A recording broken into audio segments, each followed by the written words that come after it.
No século XIX e início do século XX, milhões de europeus deixaram suas terras em busca de uma nova vida. Muitos saíram de aldeias, paróquias, pequenas propriedades rurais e regiões pobres da Europa. Vieram de um continente marcado por crises, guerras, mudanças políticas e falta de perspectiva. Eram homens e mulheres simples, muitas vezes com pouca instrução e quase nenhum patrimônio, que buscavam do outro lado do Oceano Atlântico um pedaço de terra, um trabalho, acolhida, buscaram sobrevivência.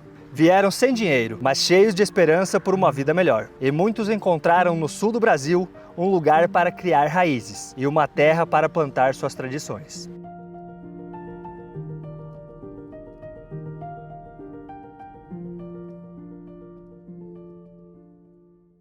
Quando chegaram aqui, não trouxeram apenas malas, trouxeram memórias, rezas, receitas, sotaques, técnicas de trabalho, festas, medos e esperanças. Seus modos de viver que ao longo do tempo se misturaram ao nosso território e ajudaram a transformar o Brasil. Mais de 100 anos depois, essas culturas continuam vivas. O que encontramos hoje no sul do Brasil não é uma Europa preservada como no museu. É outra coisa. São comunidades atravessadas por antigas rotas de imigração e por culturas que resistiram, se transformaram e mudaram para sempre a cara do nosso país. Prudentópolis, Treze Itilhas, Bento Gonçalves e Pomerode são cidades em que nossas heranças continuam vivas. Na arquitetura, no sabor de um prato, na música de uma festa, nos nomes das famílias, nos idiomas, no silêncio de uma lembrança, na voz da juventude que ao mesmo tempo preserva e transforma essas tradições. Porque tradição não vive sozinha.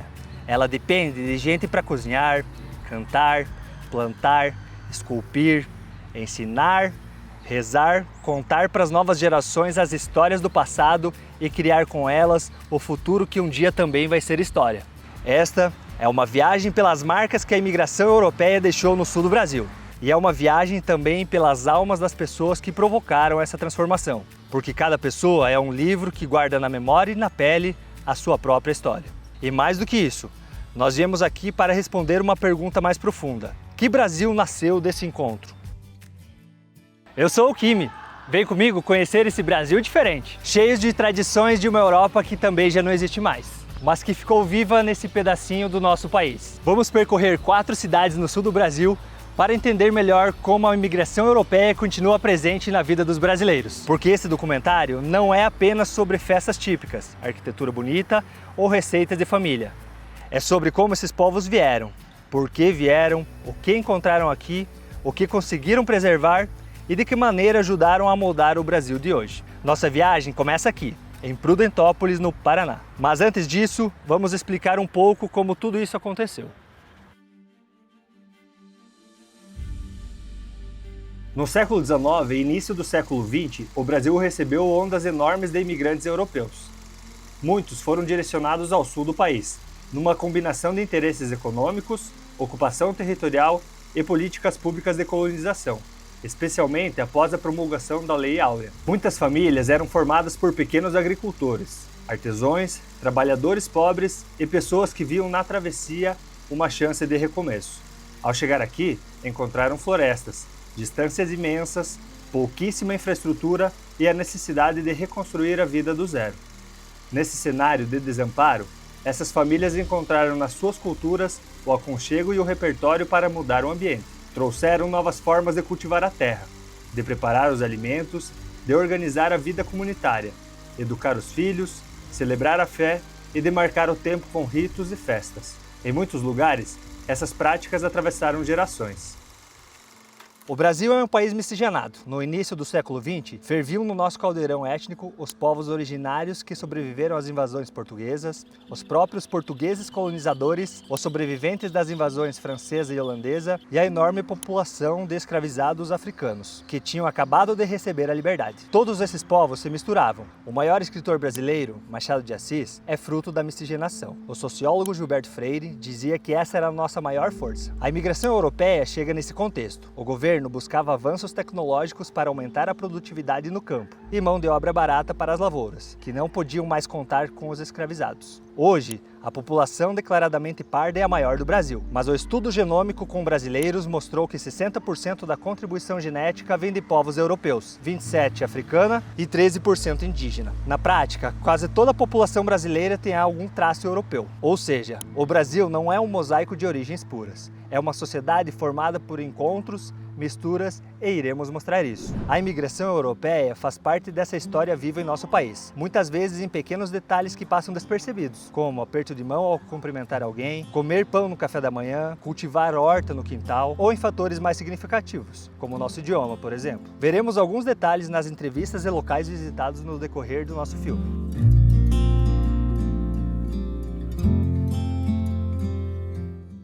Prudentópolis é a mais forte expressão cultural ucraniana no Brasil. Aqui, as heranças do leste europeu se revelam na religião, na cultura, na culinária, no idioma, nas festas e nas formas de preservar a cultura ucraniana. Mas o que hoje é tradição começou, na verdade, como adaptação. Os imigrantes vieram de um mundo camponês duro e precário e encontraram um território que exigia força física, disciplina comunitária e resistência. A maioria dos imigrantes que vieram, eles vinham da região da Galícia. Eles vinham em busca de uma vida nova, devido aos problemas econômicos, às condições que eles viviam lá. O Brasil tinha feito a propaganda de que aqui eles teriam terra, casa, todo esse atendimento.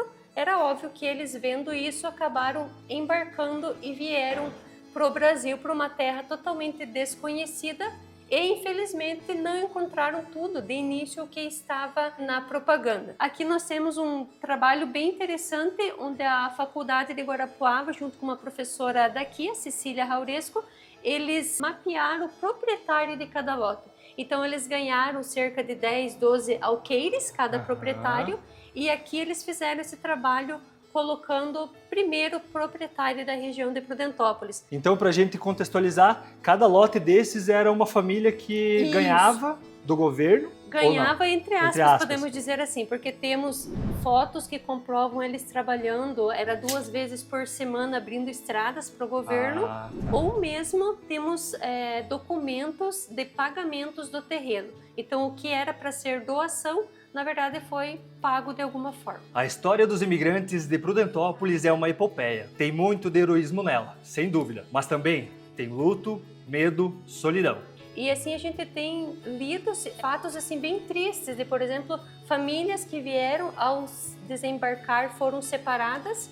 Alguns foram para São Paulo, por exemplo, e outros vieram aqui para o Paraná e que nunca mais se encontraram, devido à distância, devido a essa falta de comunicação. Migrar significava abandonar não apenas a terra natal, mas também a rede de parentes, o idioma, as lembranças da infância.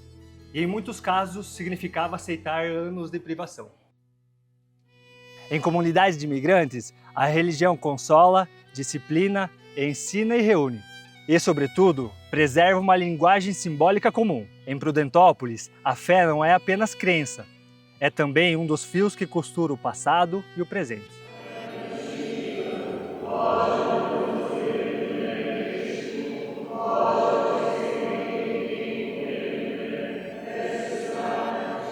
O povo organizado, mesmo que na carência, ele prospera. E o povo ucraniano, se não tivesse havido um sacerdote organizado a comunidade, ele ia ter sido absorvido por outras culturas ou então ter sido expressado pelas matas. A fé, ela é um fator de unidade para o povo. Sim. E para que haja essa unidade tem que ter aquele que é o líder na fé, que é o sacerdote. Então por isso que esse povo está até hoje aqui unido, firme, forte, com as suas expressões tanto religiosas como culturais. O padre não fez nada por eles, organizou eles. Até vocês notaram que o sacerdote não fica de frente para o povo, mas de frente para o sacrário, né? Ele é aquele guia, ele é o pastor que vai à frente e as ovelhas elas seguem ele. Você volta para abençoar e também para alcançar a divina Eucaristia. E a divina liturgia é um dos pontos onde tudo se une. Nós temos aqui as salas onde se ensina a língua ucraniana e já imediatamente ensina as crianças os primeiros passos da dança. Elas dão aula de ucraniano, dão aula de pêssega, dão aula de bordado. Então tudo acontece dentro do ambiente da igreja. Também aqui nós temos um grande apoio da Secretaria da Cultura. Ela também viabiliza lá cursos de bordado, de música, de canto. Então também nós temos uma grande contribuição, né, da Secretaria da Cultura nesse sentido. Em muitos lugares, a tradição se traduz em grandes monumentos. Aqui, ela sobrevive nas pequenas mãos. Pintar um peçanca é repetir a arte ancestral. Meu nome é Vera Lúcia da Siuk, sou artesã já há 28 anos. Faço esse trabalho com muito prazer. Um dia estava passando por uma papelaria e daí vi esses ovinhos pintados. E não demorou muito, surgiu um curso. Aí eu fiz o curso de 2 aulas e nunca mais parei. Então uso um lápis, o bico de pena, que é a ferramenta principal. Esse que se chama quisca, é um funilzinho que ele é para cobrir um espaço assim um pouquinho maior. E uma borracha e um faisqueiro. Aqui eu vou fazer a flor. Risca primeiro tudo, depois vai cobrir tudo com a cera de abelha.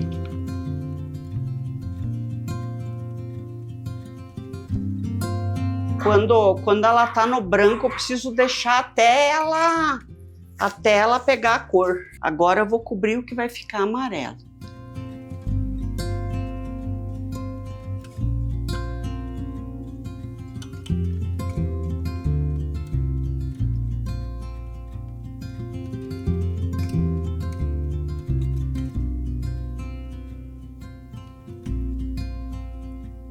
Cada símbolo pode significar proteção, fertilidade, fé e renascimento. É um modo delicado de lembrar que a cultura nem sempre exige discursos grandiosos.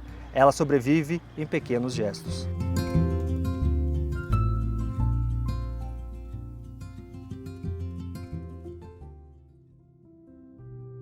É dentro da casa que muitas heranças culturais sobrevivem por mais tempo. Antes de aparecer no calendário turístico, a tradição vive no ambiente doméstico.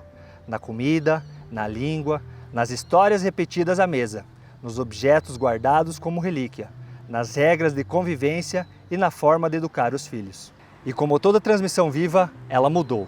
Algumas coisas se preservaram, outras se adaptaram, outras desapareceram. E aprendeu a falar ucraniano lá quando era pequenininho, com os teus pais, ou como é que foi? Sim, com os pais, porque eles não usavam língua portuguesa igual a gente usa. Nós usávamos tudo língua ucraniana. Falava ucraniano só. Tudo ucraniano. E aí, consequentemente, aprendeu? E teus filhos também aprenderam? Meus filhos já meio se perdem, né? Na Sim. verdade, não são tão ucranianos igual a gente é, mas eles entendem tudo. Entendem tudo. Falam um pouco, usam um pouco a língua ucraniana. Sim. E já os netos já meio tudo perdido. E o que tua mãe falava, assim, quando ela chegou no Brasil? O que eles encontraram? Quais foram as dificuldades? O que gostaram daqui? Diz que meio assim vieram, como diz assim, no escuro, vamos supor, né? Sem uma dica, sem uma orientação. E como foram se encontrar com a esposa com o esposo, né? Que é a avô e a avó, né? E a mãe, 6 anos, ela não sabe, na verdade, falar nada, né? Não explicar. Como que foi, como que era, como que eles foram se adaptando, né? Eu me lembro dos 8 anos de idade, que minha mãe também adoeceu, ela teve problema no estômago, foi operada, né? Então, quem cuidou da gente foi uma tia, né? Então, a gente sempre tinha que acostumar e obedecer os outros no lugar da mãe. Substituta era a mãe, né? Sim. Depois dos 9 anos, estudamos na Elia Esperança, nós caminhávamos 5 quilômetros ida e volta. O nosso estudo era bem exigido, né? Sim. E sofrido. Sim. Mas os seus pais, então, antigamente falavam muito ucraniano. Ainda hoje eu escutei o padre falando com a senhora em ucraniano também, né? Ainda hoje é praticado o ucraniano por aqui? O ucraniano a gente nunca esqueceu, né? Os cantos. Além de tudo, que eu gosto mais canto ucraniano do que latino. Tem aquela paixão, né? Pela língua antiga, né? Sim. É geração, no que nasceu, vamos supor. É história, né? Isso mesmo, nossa história que não vai acabar só depois da subida lá para... Não acaba não, a senhora está passando para os seus filhos, para os seus Sim. netos e assim sucessivamente. Prudentópolis mostra que a tradição não se preserva apenas em datas comemorativas.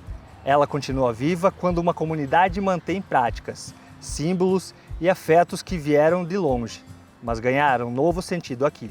Tradição sobrevive no dia a dia, quando dialoga com o território e com as outras matrizes culturais, que também formam o Brasil. Daqui, seguiremos para Santa Catarina, onde vamos encontrar outra forma de permanência cultural, menos ligada à espiritualidade comunitária e mais visível na paisagem construída.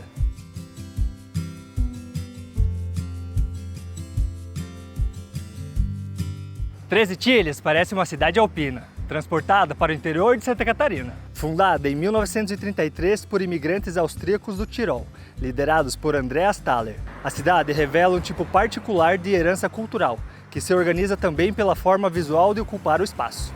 Aqui, a imigração não está apenas nos costumes, mas na própria imagem pública da cidade.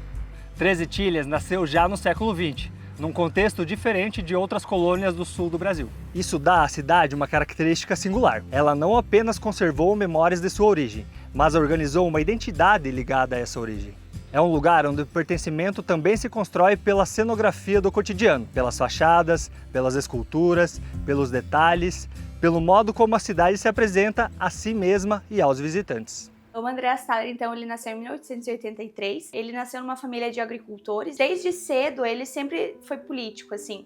Ele já tinha sido diretor de cultura, já tinha sido deputado estadual, já tinha sido prefeito da cidade de Wiltnau, que era onde eles moravam. Na época que ele pensou em começar essa imigração, ele estava sendo, então, ministro da Agricultura e da Civicultura da Áustria. Quando o primeiro grupo veio para cá, já havia reservada uma área de terras grande. Ele era uma espécie de um plano piloto. Eles vieram praticamente só homens de diversas profissões que vieram para montar, digamos, uma estrutura básica de comunidade e também construir estrada, porque naquela época nós estamos aqui a uns 13 quilômetros da estrada de ferro, que passa aqui no Vale do Rio do Peixe, mas esse caminho ele era muito precário, era uma picada que chamavam na época. Essa estrada foi feita toda pela própria comunidade.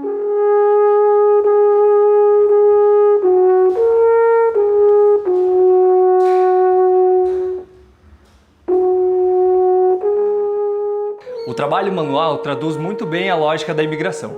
A técnica pode vir de longe, mas a matéria-prima, a luz, o mercado consumidor, o tempo da arte e o território são outros. Antigamente, nossa época, nós não tínhamos rádio, não tinha nada. O povo queria música. Sim. A minha mãe tocava harpa, tocava violão e eu tocava cítara. Então nós tínhamos um pouquinho de música em casa. Nós íamos na casa dos outros escutar música caipira, coisa mais linda do mundo.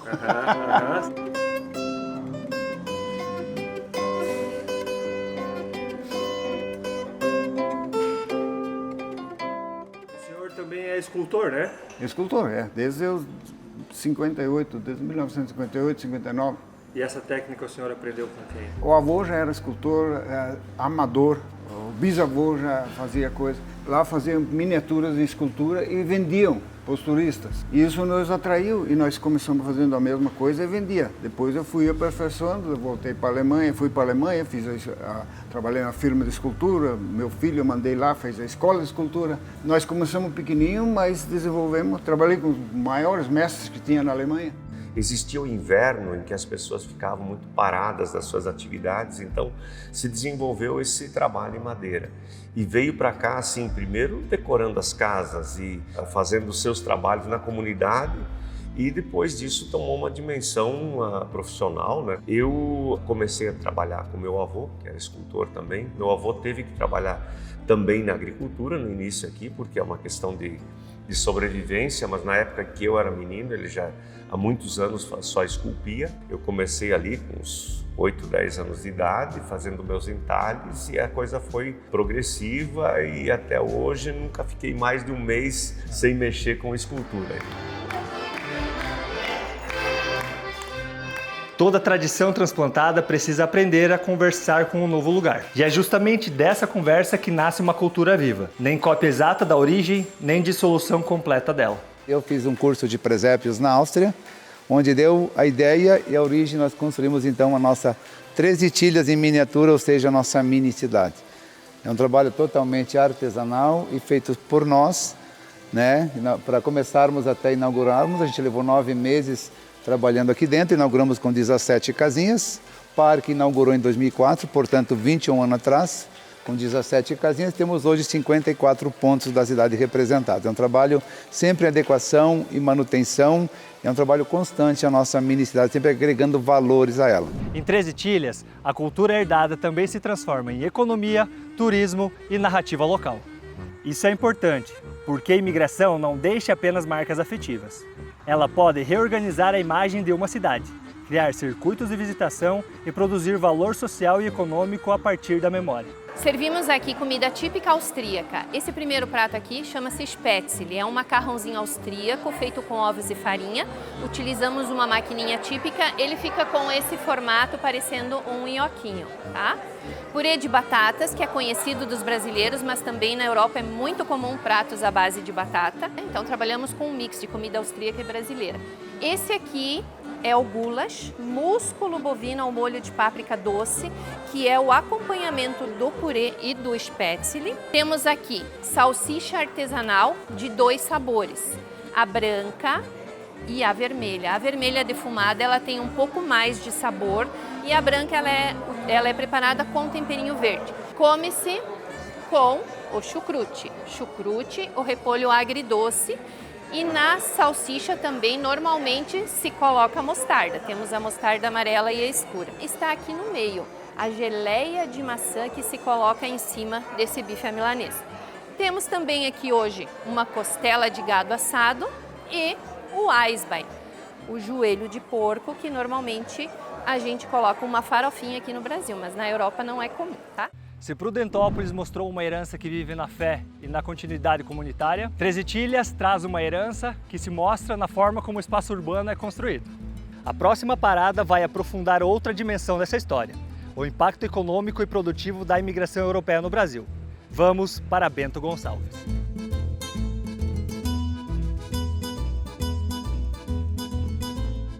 Em Bento Gonçalves, a herança italiana não está apenas na cultura, mas também na economia. Aqui, a imigração transformou a terra, reorganizou a produção, a alimentação, o turismo e a própria imagem da região. Essa população naquele período vivia num território austríaco, eles não se entendiam como italianos, tá? Mas eles vieram, então, em sua grande maioria, da região norte da Itália. Até hoje, a Itália é dividida em comunas, né?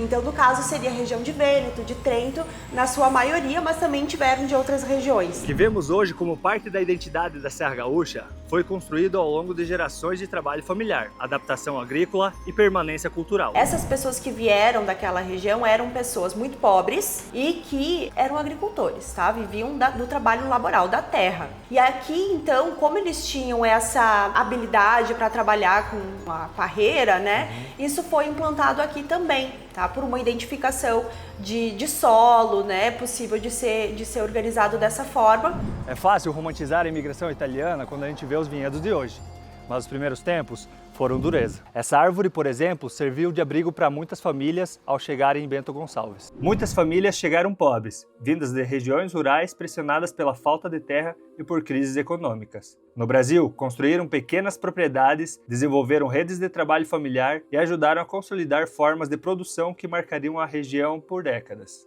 Então você é a quarta geração? A quarta geração. Terceira nascida no Brasil, né? Sim, sim. Sempre elaboraram vinhos, viu?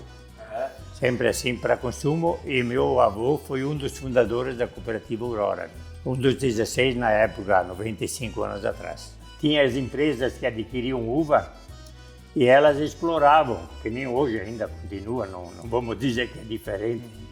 E aí resolveram criar a cooperativa Aurora. O meu avô era um dos ferrenhos da cooperativa. A cooperativa seria a alma do agricultor. Sim. Porque unificava todo mundo, né? Se tu for ver o lema da cooperativa, é todos por um por todos. O vinho aqui é mais do que um produto, é herança de família. É um símbolo de continuidade, de trabalho, de reputação e de pertencimento, e que voltou à Europa para vencer os maiores prêmios de vinho do mundo. Na época não era produção que nem hoje, né? Eles metiam a uva em cima das mesas e escolhiam as mais bonitas para elaborar o vinho para consumo próprio, né? E depois eles pisoteavam até quebrar todos os grãos para poder que saísse quanto melhor vinho, melhor, né? Aí eles largavam em outros tonéis, né? Ou outras vasilhames, até que ele fazia fermentação, mas na época Normalmente deixavam de 4 a 5 dias fermentar com o líquido junto com o bagaço. Hoje há processos mais modernos, né? Mas na época era isso que os nossos antepassados faziam. Isso mostra como a imigração europeia teve efeitos profundos no Brasil contemporâneo. Ela não apenas preservou hábitos privados, mas ajudou a criar vocações regionais, identidades territoriais e cadeias produtivas que seguem importantes até hoje. Aprendi tudo com meu pai. Desde com 9 anos, o meu pai me botou a lavrar. Ele me ensinou plantar pareira, enxertar pareira, fazer cesto, como se colhe uva, como se trata o pareral, como se pode o pareral. Era tudo manual. Não tinha máquina, não tinha nada. Mas a gente sofreu. Eu não gostaria hoje de voltar. A cozinha traduz com perfeição essa troca entre Brasil e Europa, o processo de abrasileiramento das tradições.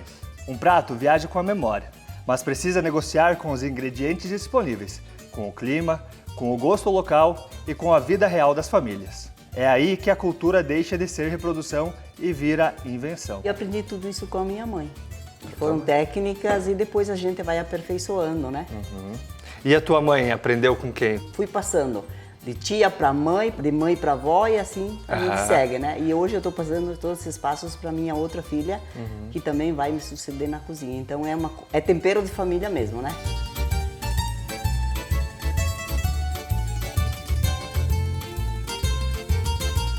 Então, qual que foi o papel da culinária para a união dessa comunidade? Eu acredito que principalmente aqui na nossa comunidade foi o capelete, que assim foi sempre o carro-chefe de tudo aqui na comunidade, porque sempre diziam sopa igual a da dona Elza, que foi a minha falecida mãe, não tem igual na região, sabe? Então o carro-chefe mesmo foi o capelete e o brodo, né? O brodo com a galinha caipira tem que ser, né? Sim. O recheio do capelete, a base tem que ser uma carne de gado de boa qualidade. E depois o término, o grande final é o queijo parmesão, né? E a noz moscada. Aí é o toque final. Aí é o toque final do recheio do capelete, porque é ali que agrega o sabor.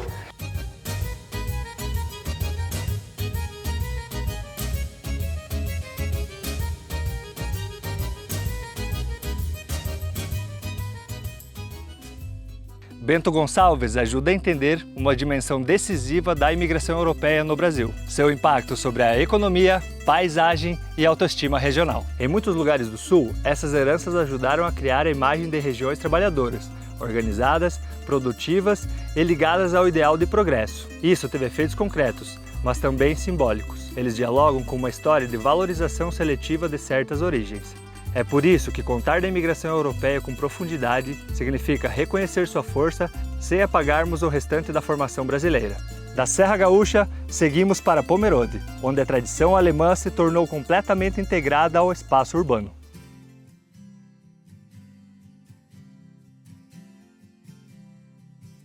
Em Pomerode, a tradição alemã está por toda parte, não apenas nas festas e celebrações, mas a forma de organizar o espaço, nos hábitos e na imagem da cidade. Aqui, a tradição atravessou gerações de tal forma que deixou de ser percebida como algo excepcional e passou a fazer parte do cotidiano. Quando os imigrantes chegaram aqui para a nossa região, que até então não era emancipada ainda como cidade, né? Era a região do Vale do Itajaí, era uma mata fechada. Primeiramente eles tinham que limpar o local, né? Para daí começar do zero, sim, a construir uma Hütte, que era uma casinha onde eles moravam antes da construção oficial de uma casa estilo alemão, né? A imigração alemã teve papel importante na transformação econômica e urbana de várias regiões do Sul, mas também ajudou a consolidar certos modos de vida associados à disciplina comunitária, ao trabalho, à associação voluntária, à pequena produção e à organização do espaço. Parte dessas associações é histórica, parte é também construção simbólica, que nasce do trabalho que essas populações fizeram aqui. Tem trator e tudo, né? Antigamente não tinha essas coisas, né? Era tudo mais na mão, assim? Tudo, boi, cavalo. 14 dias nós duas, quando eu estava em casa. Tirar a terra. O terreno é aqui, mas eles araram o terreno durante 14 dias. Para arar tudo que precisava. Só para virar a terra. Sim. E depois ainda tinha que pentear. E daí fazer as linhas, depois pegar a maquininha para plantar. E tu tem ainda o plantador aí? Tem? 2, tu quer um? Não. Ele quer plantar um para ver como é. Ó, o milho cai lá. E daí ali, claro. Abre o buraco na terra, então o milho cai. Abre por causa do peso e do bico fino, né? Daí ele abriu o buraco. Tem que enfincar na terra. Tinha que fazer força ainda. Sim. Hoje o idioma alemão ele ainda faz parte da nossa vida cotidiana aqui, né? Tanto é que nossas escolas ainda ensinam, né? O ensino é bilíngue, então tanto o português como também o alemão. Isso eu falo de escolas públicas, municipais, né? E também o idioma ainda é muito preservado no nosso dia a dia. Entre familiares, em casa, a gente conversa com pais, com avós, muito ainda na língua alemã. Como é que foi aprender o português, o brasileiro? Na escola. Na escola? Na escola aprendia? Eu não podia falar com a professora, só falava brasileiro, eu não entendi antes. Estava 8 anos quando fui na escola. Tinha dificuldade de entender a professora? Na verdade, o pessoal em casa não falava o português, né? Só falava o alemão. Então, para nós era muito difícil a gente pegar o português assim. Sim. Nenhuma tradição atravessa mais de um século de história sem se modificar. Línguas se enfraquecem ou mudam.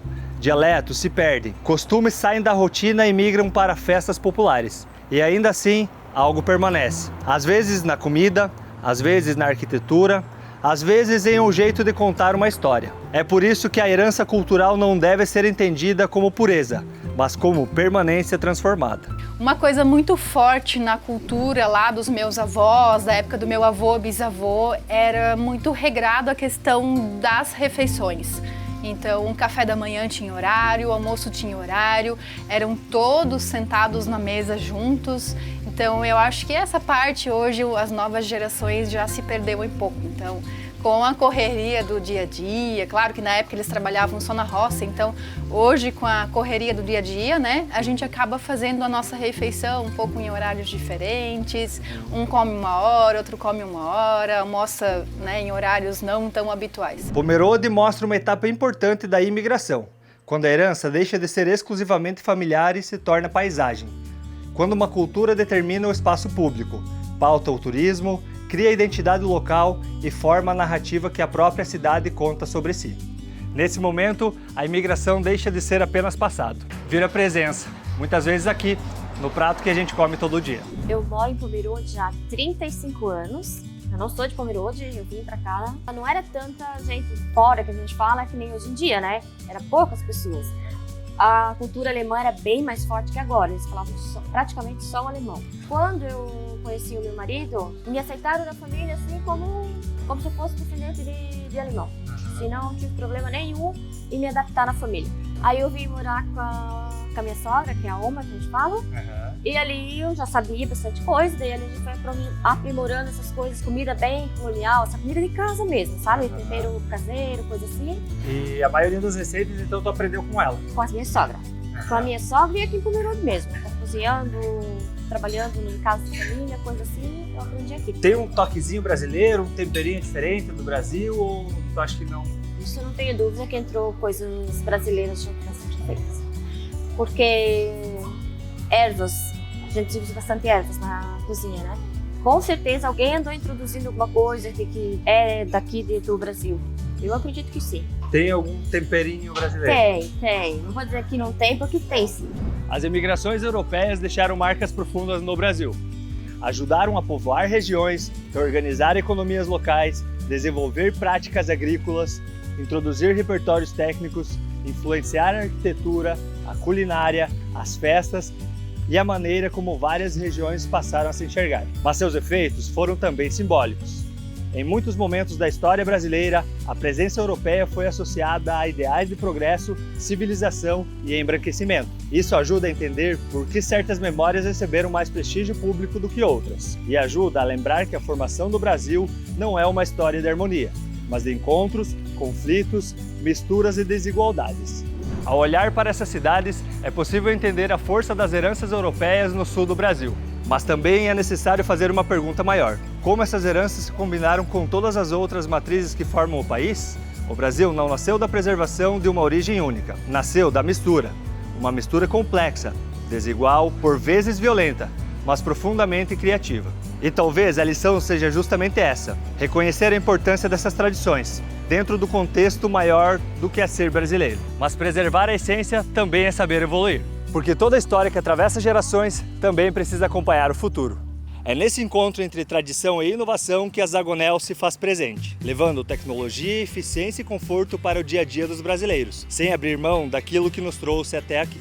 Entre rotas e culturas, o Brasil não apenas recebeu pessoas vindas de muito longe. O Brasil transformou essas pessoas, foi transformado por elas e algo novo surgiu. Não uma cópia da Europa, não um museu de origens, mas um país que fez da mistura uma história em movimento. Por aqui cabem todos os povos. E aqui, a Europa se transformou em algo a mais. Aqui, no sul do país, em que todas as tradições se mantêm vivas. Os ucranianos, austríacos, alemães, italianos e mais todos os povos que encontraram um lugar para viver, tornaram-se todos brasileiros.